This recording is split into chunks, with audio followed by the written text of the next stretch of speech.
आज हम लोग डिस्कस करने वाले हैं एक और नया टॉपिक जिसका नाम है एजुकेशन फॉर कॉमर्स। कॉमर्स का सिंपल सा मतलब होता है ट्रेड, व्यापार करना, खरीदना बेचना, इन सारी चीज़ों को हम लोग ही एक साथ कह देते हैं कॉमर्स। ठीक है ना। तो अब यहाँ पे हम लोगों को पढ़ाया जाने वाला है व्यापार करना, है ना। यानी कि एजुकेशन हम लोगों को अब दिया जाएगा, ट्रेड को भी लेकर दिया जाएगा, इंग्लिश को भी लेकर दिया जाएगा। ऐसा बात नहीं है कि इंग्लिश छोड़ दिया जाएगा, नहीं, क्योंकि हम लोगों ने पिछले वाले क्लास में देखा है कि इंग्लिश लैंग्वेज जो था हमारा, वो इंग्लिश एक्ट लागू हो चुका था 1835 में। तो इंग्लिश तो अब चलेगा ही चलेगा, साथ ही साथ यहाँ पे हम लोगों को ट्रेड करने का भी नॉलेज दिया जाएगा अंग्रेजों के द्वारा। देखते हैं इसमें क्या खास बात है। देखिए लिखा हुआ है इन 1854 चार्ल्स वुड। ये चार्ल्स वुड कौन थे?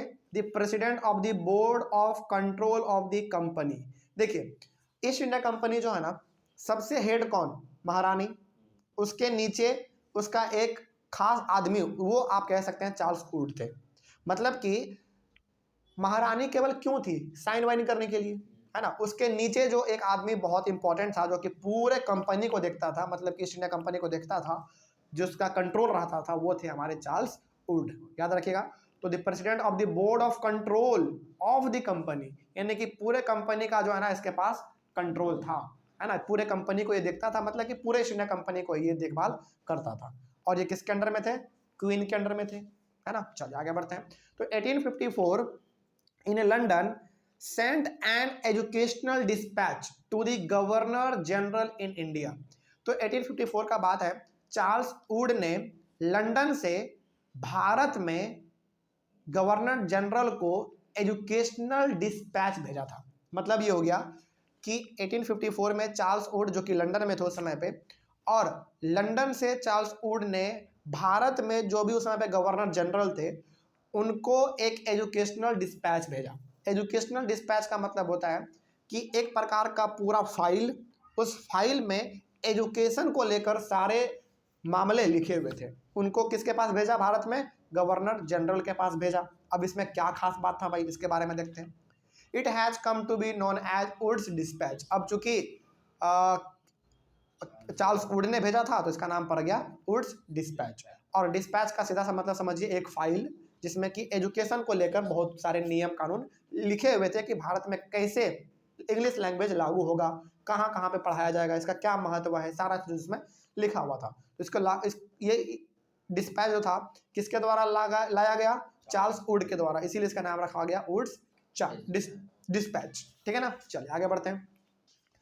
Woods dispatch outlined the educational policy that was to be followed in India। तो वुड के द्वारा जो डिस्पैच लाया गया था भारत में, उसमें बेसिकली एजुकेशनल पॉलिसी को लेकर बात किया गया था कि किस प्रकार से भारत में इंग्लिश लैंग्वेज चलेगा, किस प्रकार से लोग उसको सीखेंगे, किस प्रकार से कॉलेज यूनिवर्सिटी खोले जाएंगे, सारा चीज़ उसमें लिखा हुआ था। और भी इसके बारे में है लिखा हुआ, उसको हम लोग पढ़ते हैं। Also Wood's dispatch focused on practical knowledge and opposed oriental language, practical knowledge and opposed oriental knowledge।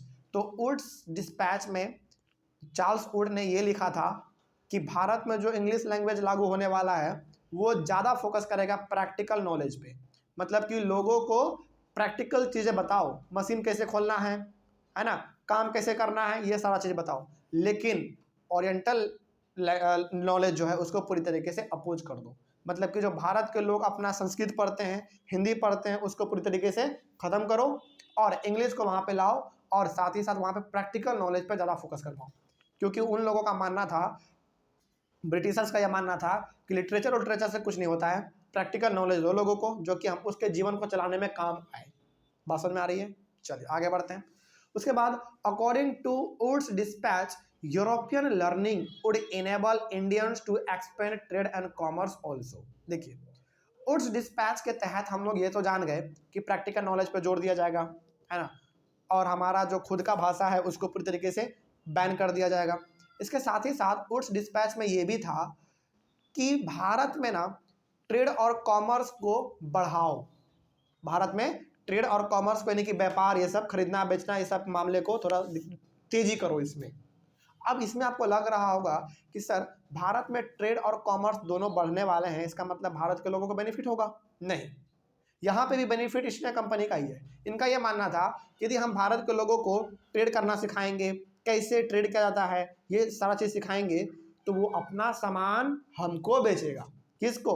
East India company को। तो यही लोग चाहते थे कि भारत के लोग ट्रेड व्रेड करना भी सीखे, ताकि वो अपना सामान हमको बेचे, किसी और को नहीं। अच्छा, आपको इसमें लगता है ऐसा कभी कि उसको ट्रेड सिखाएगा ईस्ट इंडिया अपने नुकसान के लिए? कभी नहीं। तो यहाँ पे भी ईस्ट इंडिया कंपनी का ही फायदा था, इसीलिए वो लोग चाहते थे कि भारत के लोगों को ट्रेड भी सिखाओ कि कैसे व्यापार व्यापार किया जाता है, कैसे प्रॉफिट कमाया जाता है, और इसमें भी ईस्ट इंडिया कंपनी का ही फायदा था। आगे बढ़ते हैं, उसके बाद लिखा हुआ है Wood's dispatch would change taste and desires of Indians and create a demand for British goods. Wood's dispatch में ये भी चीज़ था कि भारत के जो भी लोग हैं उसके टेस्ट को और उसके डिजायर को चेंज करो। टेस्ट का मतलब ये हो गया कि वो नहीं जानते हैं कि बर्गर पिज्जा ये सब क्या होता है, उनको बताओ कि बर्गर जैसा भी कुछ चीज़ होता है ना। उनको बताओ कि अलग अलग प्रकार के भी कपड़े पहने जाते हैं धोती कुर्ता के अलावा, ये सारा चीज़ उनको बताया गया वुड्स डिस्पैच के द्वारा। और साथ ही साथ and create a demand for British goods, और उनको ये भी बताया गया कि ब्रिटिश गुड्स को आप पसंद करो, मतलब कि जो अंग्रेज सामान बना रहे हैं उसका आप रेस्पेक्ट करो, उसको खरीदो। बात समझ में आ रही है? मतलब आप यहाँ पे बेसिकली कह सकते हैं कि वुड्स डिस्पैच में ना वो सारा चीज़ लिखा हुआ था जिससे कि भारत के लोग सिविलाइज हो सके, मतलब कि एक अच्छा तरीके से जीवन जी सके, है ना। वो सारा चीज़ इसमें लिखा हुआ था, और इसमें फ़ायदा कहीं ना कहीं ईस्ट इंडिया कंपनी का ही था, क्योंकि वो अपने सारे फायदे के लिए ये सब चीज़ करते थे। Wood's dispatch. अच्छा, एक चीज़ और यहाँ पे आप समझिए कि अंग्रेज ना इंडिया में इंग्लिश लैंग्वेज ही क्यों लाना चाहा, भारत के लैंग्वेज को क्यों नहीं चलने दिया? इसके पीछे भी एक बहुत बड़ा रीज़न है। रीज़न ये है ना कि अंग्रेजों को ना इंग्लिश लैंग्वेज के अलावा कोई भाषा समझ में आता ही नहीं था। उसके पास हमेशा एक ट्रांसलेटर रहता था जो कि हिंदी भाषा को इंग्लिश में कन्वर्ट करके अंग्रेजों को बताता था, है ना। तो उनको लगा कि यदि हम हिंदी को छोड़ के अंग्रेजी ही लागू कर देंगे तो हमारा काम और आसान हो जाएगा, लोगों से बातचीत करना और आसान हो जाएगा, है ना। इसीलिए उन लोगों ने इंग्लिश को यहाँ पे लाना चाहा। उसके बाद आगे बढ़ते हैं। Wood's dispatch also argued that European learning would improve the moral character of Indians. सोचो, मतलब कि हम लोगों को तो वो पूरी तरीके से गधा समझता था, ऐसा समझ रहे हैं यहाँ पे, है ना। देखो यहाँ पे क्या लिखा हुआ है, Wood's dispatch also argued that European learning would improve the moral character of Indians. मतलब कि भारत के लोग ना मॉरल बनना शुरू करेंगे। मॉरल का मतलब होता है कि लोगों के प्रति दया भाव, है ना। कोई मदद में तो उसका नुकसान, कोई मदद चाहता है तो उसका मदद करना। ऐसे तो यहाँ पे लिखा हुआ ना जैसे हम लोग मदद करते ही नहीं थे। करते थे भाई, बिल्कुल करते थे हम लोग, है ना। लेकिन ये सबका यहाँ पे लिखने का तरीका है। Wood's dispatch would make Indians truthful. देखो, इनका ये कहना था कि वुड्स डिस्पैच यदि भारत में आएगा तो भारत के लोगों को ट्रूथफुल बनाया जाएगा, मतलब कि लोग सच बोलेंगे। इसका मतलब हम लोग पहले झूठ बोलते थे। गजब गजब बात लिखा हुआ है भाई। एंड ऑनेस्ट, हम लोगों को ईमानदार भी वो रहना सिखाएगा। देखो, मतलब भारत के लोगों से भी ईमानदार कोई हो सकता है क्या? कोई नहीं हो सकता। And thus supply the company with civil servants who could be trusted and depended upon the company. तो इनका यह मानना था कि वुड डिस्पैच यहाँ पे लाओ, भारत के लोगों को अंग्रेजी सिखाओ, उसको ईमानदार बनना सिखाओ, उसको सच बोलना सिखाओ, और इससे हमारा फ़ायदा क्या होगा? हमारा फ़ायदा ये होगा कि हमारे पास जो भी सर्वेंट आएंगे वो पूरी तरीके से ईमानदार होगा, हमारे से गद्दारी नहीं करेगा। देखो कितना बड़ा मतलब ये लोग खेल खेल रहा है। आगे बढ़ते हैं फिर, कहाँ तक हो गया हमारा? हाँ, ये हो गया। उसके बाद Wood's dispatch would develop the skills required for administration. मतलब इनका ये, अच्छा, एडमिनिस्ट्रेशन का मतलब होता है प्रशासन, मतलब प्रशासनिक सेवा, जो कि हम लोग बेसिकली अपने ऑफिस को चलाते हैं, अपने पोस्ट ऑफिस को चलाते हैं। अच्छा, ज़रा एक चीज़ यहाँ पे आप समझिए कि ईस्ट इंडिया कंपनी के आने से पहले हमारे भारत में सिपाही वाला सिस्टम था कि नहीं? बिल्कुल था, है ना। हमारे यहाँ पे स्कूल थे कि नहीं? बिल्कुल थे। हमारे यहाँ पे पोस्ट ऑफिस थे कि नहीं? बिल्कुल थे। हालांकि बहुत ही छोटा, लेकिन था, सब कुछ था हमारे यहाँ पे। अंग्रेजों के आने की वजह से बस ये हुआ कि उसमें इंक्रीजमेंट आ गया, बड़े लेवल पे वो काम करना शुरू हो गए। तो ये लोग मानते थे ना कि भारत के लोगों को ना अपना सिस्टम चलाने के लिए नहीं आता है। तो इनका अब ये मानना था कि यदि उस वुड डिस्पैच आएगा तो भारत के लोगों को स्किल मिलेगा कि किस प्रकार से एडमिनिस्ट्रेशन किया जाता है, मतलब कि किस प्रकार से ऑफिस, दफ्तर, कार्यालय ये सब चलाया जाता है ना। ये इनका मानना था। मतलब कि पूरी तरीके से हम लोगों को ना, मतलब बहुत लो समझते थे। सोचो, ऐसा है। आगे, to execute Wood's dispatch several measures were introduced by the British. अब वुड डिस्पैच हमारे भारत में पूरी तरीके से लागू हो जाए, वो अच्छे तरीके से काम करे, इसके लिए ईस्ट इंडिया कंपनी ने बहुत ही अलग अलग प्रकार के कदम उठाए।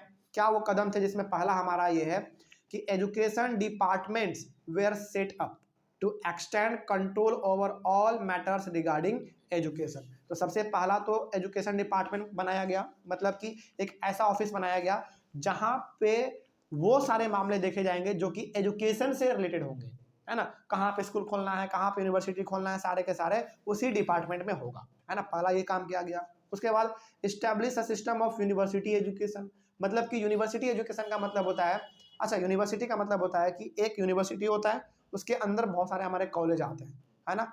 मतलब यहाँ पे ये भी हो गया कि बहुत सारे अब कॉलेज खोले जाएंगे भारत में, जो किसके अंडर में होंगे, एक यूनिवर्सिटी के अंदर में होंगे। तो ये सारा भी काम उसमें होने लगा। In 1857 universities were established in Calcutta, Madras and Bombay. तो 1857 में कलकत्ता, मद्रास और बॉम्बे में बहुत बड़े बड़े एकदम भयंकर भयंकर सब जो है ना यूनिवर्सिटी खोले गए, ताकि यहाँ पे इंग्लिश को पढ़ाया जाए। उसके बाद चौथा है bring changes with in the system of school education. हमारे भारत में ना पहले भी स्कूल एजुकेशन वाला सिस्टम था, लेकिन हम लोग पेड़ के नीचे बैठ के पढ़ते थे। उसी सिस्टम को इन लोगों ने पूरी तरीके से चेंज कर दिया। इन्होंने कहा कि अब आपको पेड़ के नीचे पढ़ने की जरूरत नहीं है, बिल्डिंग बना के हम आपको देंगे, लेकिन आपको पढ़ना पड़ेगा इंग्लिश, है ना। ये चीज उस समय पे होने लगा। कोई समस्या इसमें? चलिए, तो यहाँ पे बेसिकली हम लोगों ने ये देखा कि किस प्रकार से ईस्ट इंडिया कंपनी हम लोगों को अंग्रेजी पढ़ाने में एकदम पूरी तरीके से फोर्स लगाए हुए है कि तुम पढ़ो तो बस अंग्रेजी ही पढ़ो, है ना। चलिए आगे बढ़ते हैं। उसके बाद हम लोग अपने अगले वाले क्लास में डिस्कस करेंगे what happened to the local schools, मतलब कि हमारे पुराने भारत के जो स्कूल थे छोटे मोटे, झुग्गी झोपड़ी में जो हमारा स्कूल चलता होगा उस समय पे छोटे लेवल पे, उसके साथ क्या हुआ। क्या ईस्ट इंडिया कंपनी के स्कूल आने की वजह से वो स्कूल बंद हो गया, या फिर उनके साथ क्या हुआ, उसको तोड़ दिया गया, क्या हुआ उसके साथ, वो सब चीज़ हम लोग अपने अगले वाले क्लास में बात करेंगे, ठीक है ना। चलिए मिलते हैं अगले वाले क्लास में। Thank you very much and have a nice day.